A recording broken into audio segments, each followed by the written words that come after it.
घर में आके, घर में आके मरी जाई। Recording by Bajrang studio Gyaspur. घर में आके, घर में आके,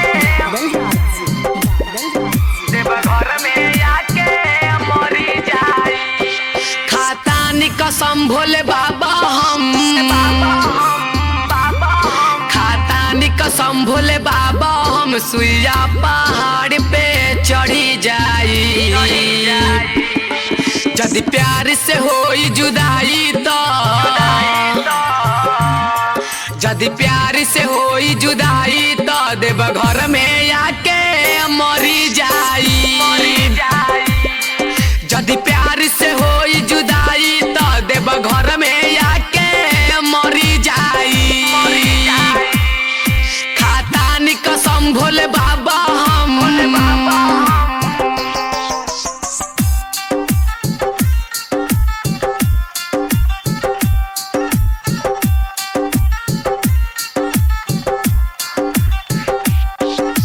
घर में आके मरी जाई, मरी जाई। ना हाथी चाही ना घोड़ा जी, बस इतने करील निहोरा जी। हर साल कबर लेके आइब जी, जब बन जाई है ऊ मोरा जी। ई दुनिया प्यार के दुश्मन बा, ई दुनिया प्यार के दुश्मन बा। सकती दे दी हम लड़ी जाई। यदि यार से होई जुदाई तो, यदि यार से होई जुदाई तो देव घर में आके मरी जाई। यदि प्यार से होई जुदाई तो देव घर में आके मरी जाई। खातानी कसम भोले बाबा हम,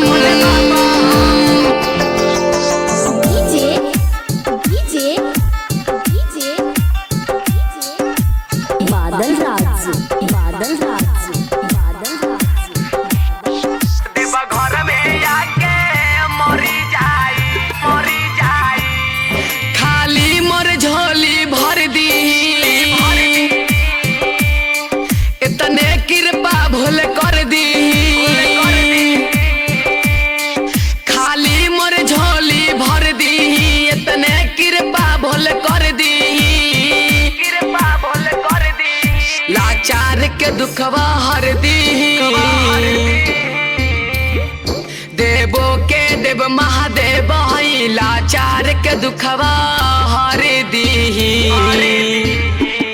प्रीति बिना संटू नहीं,